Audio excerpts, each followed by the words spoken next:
దేవునికి వందనాలు చెల్లించుకుంటున్నాము. తర్వాత మన పాస్టేట్ గురువు గారైన రాకేష్ గారికి వందనాలు చెల్లించుకుంటున్నాము. అలాగే మీరందరూ కలిసి మమ్మల్ని ఆహ్వానించినందుకు మీకు అందరికీ కూడా వందనాలు చెల్లించుకుంటున్నాము. మనం చూసినట్టయితే మనం చదువుకున్న వాక్యాన్ని బట్టి మొదటి సమూయేలు గ్రంథము 25వ అధ్యాయము 1 నుండి 12 వచనాలు చదువుకున్నాము. అక్కడ మనకు కనబడుచున్న స్త్రీ ఎవరు? అక్కడ మనకు కనబడుచున్న స్త్రీ అబీగయీలు. ఆమె ఎలాంటిది అనే దాని గురించి మనం చదువుకుందాం. ఆమె ఎలాంటిదంటే చూడండి, మొదటి సమూయేలు గ్రంథము 25వ అధ్యాయము 3వ వచనం. అతని పేరు నాబాలు. అతని భార్య పేరు అబీగయీలు. ఈ స్త్రీ సుబుద్ధి గలదై రూపసి అయి ఉండెను. అయితే ఇక్కడ చూసినట్టయితే ఈ స్త్రీ ఎలా ఉంది? సుబుద్ధి గలదై రూపసి అయి ఉండెను. అలాగే సుబుద్ధియు రూపసియు అంటే సుబుద్ధి గల భార్య దొరుకుట యెహోవా ఇచ్చిన దానము. ఆయన కృప ఉంటేనే సుబుద్ధి గల భార్య మనకు చిక్కుతాది. దాన్ని చూసినట్టయితే సామెతల గ్రంథము 19వ అధ్యాయము 14వ వచనంలో ఉంది, సుబుద్ధి గల స్త్రీ దొరుకుట యెహోవా యొక్క దానము అని. ఇలాగా అబీగయీలు భర్త ఎవరు? నాబాలు. అతను బహు మూర్ఖుడును మొరటివాడై ఉన్నాడు. అతని గురించి బైబిల్లో ఎంత నీచంగా చెప్పిందంటే వేరొకరి గురించి అలా ఎలాగూ చెప్పలేదు. అతని గురించి చూడండి, 5వ వచనంలో రాసి ఉంది, 3వ వచనంలో లాస్ట్ లైన్. అతని అయితే చర్యలను బట్టి చూడగా నాబాలు మోటువాడును దుర్మార్గుడునై ఉండెను. ఇక్కడ చూసినట్టయితే అబీగయీలు ఎలాగైతే ఉందో అతని భర్త ఆమెకి పూర్తిగా ఆపోజిట్ గా ఉన్నాడు. ఆమె ఎలాగైతే సుబుద్ధిగా మంచి బుద్ధిగా కలిగి ఉందో తన భర్త మాత్రము మొదటివాడు దుర్మార్గుడై ఉన్నాడు. ఇప్పుడు మనం ఆమె గురించి కొన్ని వచనాలు ధ్యానించుకుందాం. ఆమె ఎలా ఉండిందంటే, దావీదు సౌలు చేత చంపబడేయడానికి ప్రయత్నించేటప్పుడు దావీదు కర్మేలు పర్వతంలోనికి వెళ్ళినప్పుడు అక్కడ కొంతమంది గొర్రెల కాపులకు దావీదు హెల్ప్ చేసింటారు. అక్కడ దావీదు నాబాలు వాళ్ళ సంతతి వారిని చూచి మాకేమన్నా తినేదానికి పెట్టాడేమో అని దావీదు అతని పేరు చెప్పి అక్కడికి వెళ్ళమని చెప్తాడు తన పని వారికి. అప్పుడు వారు వెళ్ళి దావీదుకు చెప్తారు, దావీదు ఇలాగ చెప్పినాడు నాబాలు, నీవు ఏమైనా మాకు సహాయం చేయగలవా అని అడిగినప్పుడు అప్పుడు నాబాలు ఎంత గర్వంగా మాట్లాడతాడంటే చూడండి, నాబాలు దావీదు ఎవడు? యెషీ కుమారుడు ఎవడు? తన యజమానులను విడిచి పారిపోయిన దాసులు ఇప్పుడు అనేకులున్నారు. ఆ రోజు దావీదు సహాయం చేసింటే ఈ రోజు నాబాలు అతనికి ప్రత్యుపకారం చేయకుండా అపకారం చేసేదానికి ట్రై చేస్తున్నాడు. అప్పుడు అతని భార్య వినింది. అతని భార్య ఒక పనివాని ద్వారా అది వినింది. ఎక్కడ అంటే 14వ వచనంలో చూడండి, పనివాడు ఒకడు నాబాలు భార్య అయిన అబీగయీలుతో ఇట్లనేను, అమ్మా దావీదు అరణ్యములో నుండి మన యజమానిని కుశల ప్రశ్నలు అడుగుటకై దూతలను పంపించగా అతడు వారితో కఠినముగా మాట్లాడెను. అయితే ఆ మనుషులు మాకెంతో ఉపకారము చేసి ఉన్నారు. మేము పొలములో వారి మధ్యను సంచరించుచున్నంత సేపు అపాయము గాని నష్టము గాని మాకు సంభవింపనే లేదు. ఆ రోజు దావీదు అక్కడ పరిపాలిస్తున్నప్పుడు అక్కడ ఎవరికైనా ఏమి జరగకుండా ఆయన గొర్రెలు గాని వారి మనుషులు గాని జాగ్రత్తగా చూస్తున్నాడు. ఇప్పుడైతే నాబాలు వారికి వ్యతిరేకంగా నాకు తెలియదు మీరెవరో అని చెప్తున్నారు. ఇక్కడ మనం చూసినట్టయితే ఆ స్త్రీ అబీగయీలు అనే స్త్రీ ఎలా ఉండిందంటే జ్ఞానవంతురాలుగా ఆలోచన చేసింది. ఆ విషయం ఎక్కడ ఇప్పుడు మనం చదివినాం కదా, 15వ వచనంలో కనబడుతోంది మనకు.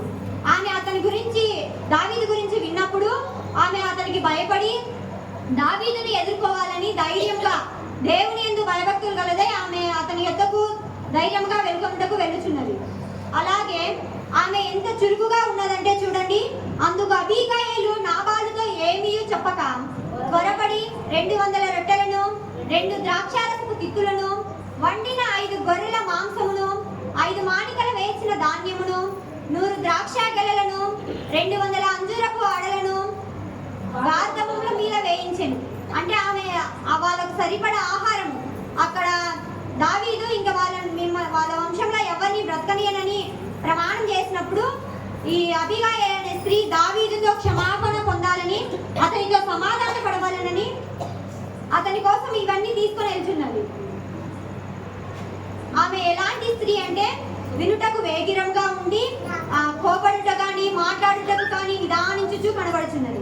తర్వాత చూడండి, దేవుని యందు భయభక్తులు కలిగిన స్త్రీగా కనబడుచున్నది.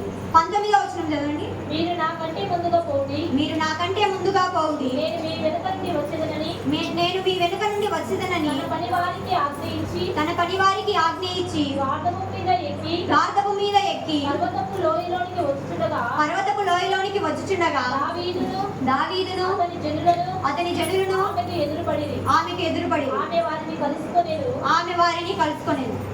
ఇక్కడ చూస్తే ఆమె ఆ గార్ధపము మీద ఎక్కి ప్రయాణంగా వెలుచుండగా కర్మేలు పర్వతము దగ్గరికి వెళ్ళిన తర్వాత ఆ లోయలోనికి దిగుతున్నప్పుడు అక్కడ దావీదును వాళ్ళ జనులను ఆమెకు కనబడినారు. ఆమె వారిని కనబడి వారితో మాట్లాడుతుంది.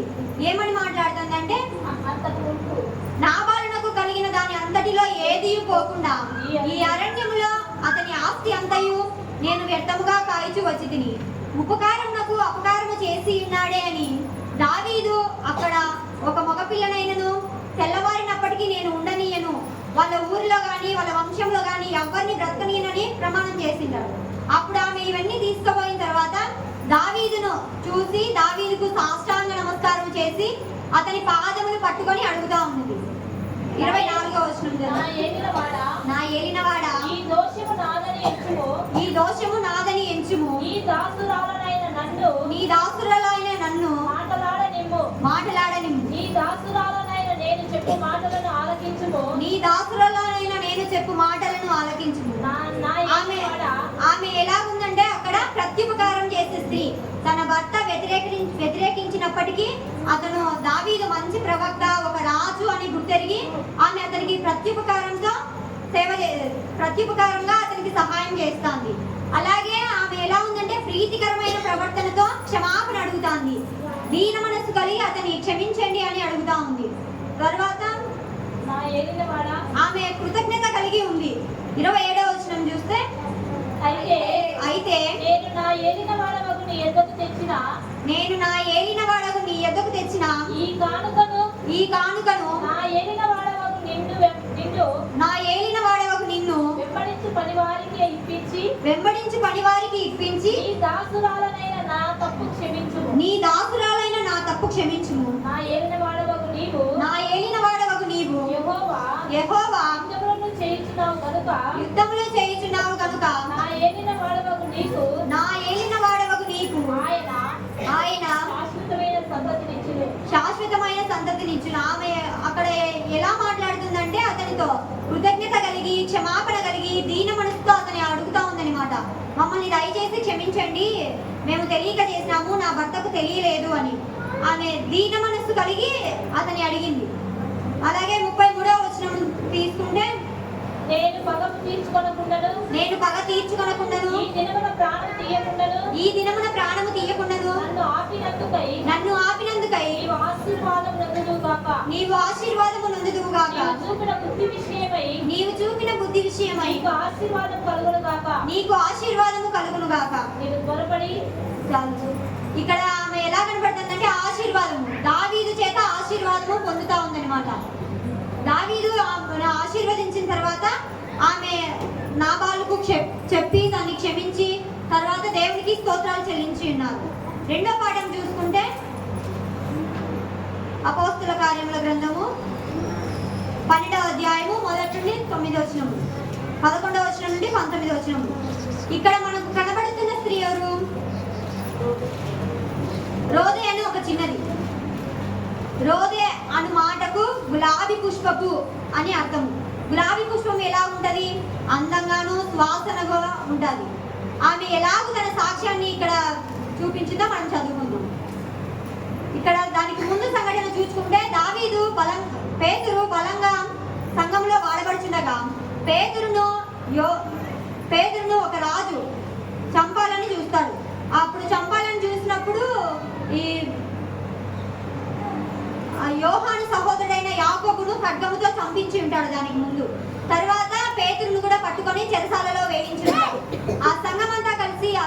దేవునితో ప్రార్థించినప్పుడు ఆ చెరసాల యొక్క తలుపులు తెరుచుకునేవి.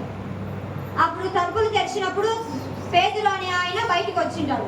బయటకు వచ్చి వాళ్ళు ప్రార్థన ఒక ఇంటిలో కూడి ప్రార్థించుకొని చుండగా, తలుపు వేసి ప్రార్థించుకొని చుండగా తలుపు దగ్గరకు వచ్చి తలుపు తట్టా ఉంటాడు. అందరూ ప్రార్థన చేయించుంటారు, కానీ ఆ చిన్నది మాత్రము ఆ పేతురు యొక్క స్వరము గుర్తెరిగి అక్కడికి వెళ్ళి చూస్తా ఉంది. అక్కడ చదవండి 12వ వచనము. ఇట్లు ఆలోచించుకొని అతడు మార్కు అను మారు పేరు గల యోహాను తల్లి అయిన మరియ ఇంటికి వచ్చెను. అక్కడ అనేకులు కూడి ప్రార్థన చేయుచుండి. అనేకులను కూడి ప్రార్థన చేయుచుండగా ఆ రోదే అని ఒక చిన్నది కూడా వారితో కూడి ప్రార్థించుచుండేది. ఆమె చిన్నదిగా ఉన్నప్పుడే తను ఎలాగ ప్రార్థించాలా అని తెలుసుకుంటాను.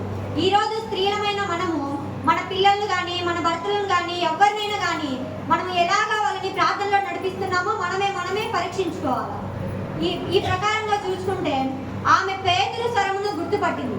అలాగే మనము దేవుని స్వరాన్ని గుర్తుపడుతున్నామా? ఆ రోజు హవ్వ సాతాను యొక్క స్వరము ఎలాగ విని మోసపోయిందో, ఈ రోజు రోజే అతని స్వరము గుర్తుపట్టి అతడు మంచివాడై ప్రవక్త అని గుర్తెరిగి పోయి తలుపు తీసింది. తలుపు తీయకుండా వాళ్ళ దగ్గరికి వెళ్ళి పేతురు వచ్చినాడు, పేతురంకులు వచ్చినాడు అని వాళ్ళకి చెప్తా ఉంది. వాళ్ళందరూ అప్పుడు ఆమెను హేళన చేసినారు. చూడండి 15వ వచనము. అందుకు వారు నీవు పిచ్చిదానివనిది. అక్కడ వారు ఏం చెప్తున్నారు? ఆమె పిచ్చిది అని ఆమెను అపహాస్యం చేస్తా ఉన్నారు. తర్వాత ఆమె నేను చెప్పిందే నిజము అని వాళ్ళందరితో వాదిస్తారు. వాదించినప్పుడు వారందరూ అక్కడికి వెళ్ళి తలుపు తీర్చినప్పుడు అక్కడ పేతురును చూసి విభ్రాంతి నొందిరి. వారు చూసినప్పుడు వాళ్ళు పిచ్చిది అని ఎలాగైతే ముద్ర వేసి ఉన్నారు, అలాగే వారు ఆమెకు ఇంకొక పేరు కూడా పెట్టినారు. చూడని వారు అతని దూత అని చెప్పిరి. ఆమెను రోదే అని ఒక చిన్నదానిని ఒక దూత అని వారు చెప్తా ఉన్నారు. తర్వాత ఆమె విశ్వాసంగా నిలబడింది, దృఢంగా నమ్మి వచ్చింది పేతురంకులే అని చెప్పింది. ఈ రోజు మనం విశ్వాసం కలిగి ఉన్నామా? ఆవగించేంత విశ్వాసం ఉంటే కొండ వెళ్ళి సముద్రంలో పడమంటే పడతాదంట. ఈ రోజు మనమందరం ఎలాంటి విశ్వాసంతో ఉన్నాం? ఒకసారి మనల్ని మనం పరీక్షించుకుందాం. ఈ రోజు మనమందరము ప్రార్థనలో ఉన్నామా? ఉపవాస ప్రార్థనలో ఉన్నామా? ఎలాంటి ప్రార్థన అనేది కాదు, ప్రార్థనలో ఉన్నామా లేదా, దేవుడితో ఎలాంటి సమయాన్ని గడపడుతున్నామో మనల్ని మనమే పరీక్షించుకోవాలి. ఆ రోజు ఆ చిన్నది ఎలాగైతే నిలబడిందో ఈ రోజు మన పిల్లల్ని కూడా మనం అలాగే నిలబెట్టాలి. ఆ చిన్నది ఎలాగైతే స్వరాన్ని గుర్తుపట్టిందో ఈ రోజు మంచి వారి యొక్క స్వరాన్ని మన పిల్లలు కూడా అలాగే గుర్తుపట్టేదానికి మనం సహాయం చేయాలి. తర్వాత సువార్త పాఠంగా చూసుకుంటే యోహాను సువార్త 4వ అధ్యాయము 1 నుండి 9 వచనం.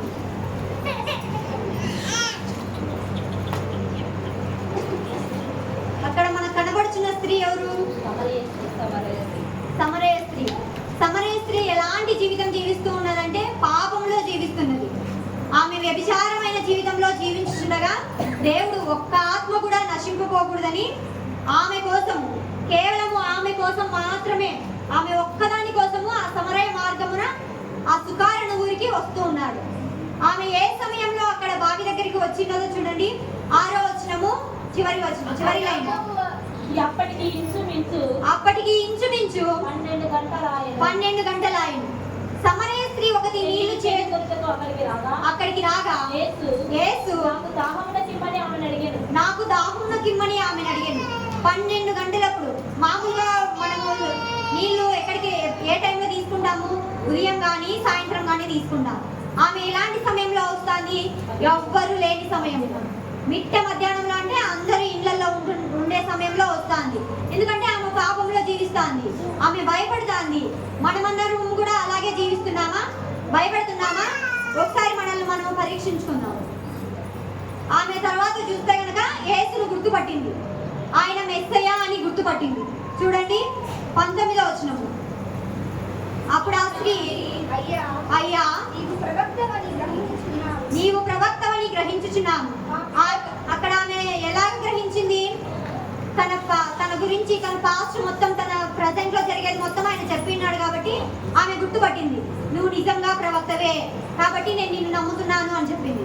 తర్వాత ఆయన ఆమెతో నీవు ఇంకెప్పుడు అలా పాపం చేయకూడదని చెప్పినప్పుడు ఆమె ఏం చేసిందంటే 28వ వచనం చూడండి. స్త్రీ తన కుండ విడిచిపెట్టి ఊరిలోనికి వెళ్ళాను. ఆమె నీళ్ళ కోసం వచ్చేటప్పుడు కుండతో వచ్చింది, అంటే పాపముతో వచ్చింది. ఇప్పుడు కుండ వదిలిపెట్టి వెళ్తుంది. పాపం అనే జీవితం వదిలిపెట్టి కొత్త జీవితాన్ని స్టార్ట్ చేయడానికి ఊరిలోకి వెళ్ళింది. తర్వాత ఆమె సాక్ష్యంగా ఎలా నిలబడిందంటే 39వ వచనం చూడండి. నేను చేసినవన్నీ నాతో చెప్పెనని సాక్ష్యం ఇచ్చిన స్త్రీ యొక్క మాటను బట్టి ఆ ఊరిలోని సమరయులలో అనేకులు ఆయన యందు విశ్వాసం ఉంచిరి. ఆమె సాక్షిగా నిలబడింది. ఈ రోజు మనమందరము మన సంఘంలో సాక్షిగా ఉంటున్నామా? నేను దేవుని కొరకే జీవిస్తున్నాను అనే సాక్ష్యాన్ని మనము చెప్పగలుగుతున్నామా ధైర్యంగా? ఒకసారి మనల్ని మనం పరీక్షించుకుందాం. ఈ రోజు మనము స్త్రీలుగా ఎలాగైతే ఉంటున్నామో అలాగే మన భావితరాలకు కూడా వారిని కూడా అలాగే జీవించేటట్లు చేయాలి. ఇప్పుడు మనకు చదువు రాకనో బైబిల్ని తెలుసుకొని ఉన్నాము, కానీ మన పిల్లల్ని అట కాదు. మంచి అభిప్రాయంలో వారికి మంచి అభిప్రాయాన్ని, మంచి బైబిల్ని వారికి చేతిలో పెట్టి ఉన్నాము. వారిని అందరినీ చక్కగా జీవింపజేయుటకు మనకు జ్ఞానాన్ని అనుగ్రహించున్నారు. దేవుడు చెప్పినాడు కదా, అయ్యో నేను చదువుకోలేదే అని అడుగుతున్నాను అనుకుంటున్నారా? ప్రార్థన చేసుకోండి. దేవుడు ఏం చెప్పినాడు? జ్ఞానాన్ని ఇస్తా అని చెప్పినాడు. మనందరికీ జ్ఞానం ఇస్తారు. మనమందరం ఆయన అడిగినామంటే అందరికీ జ్ఞానాన్ని అనుగ్రహిస్తారు. ఇప్పుడు ఈ ముగ్గురు స్త్రీలను బట్టి చూసుకుంటే మనం ఈ సంఘంలో ఎలా ఉంటున్నాం అనేది మనల్ని మనమే పరీక్షించుకుందాం. ఈ వాక్యము దేవుడు దీవించుకున్నాక ప్రార్థించుకుందాము.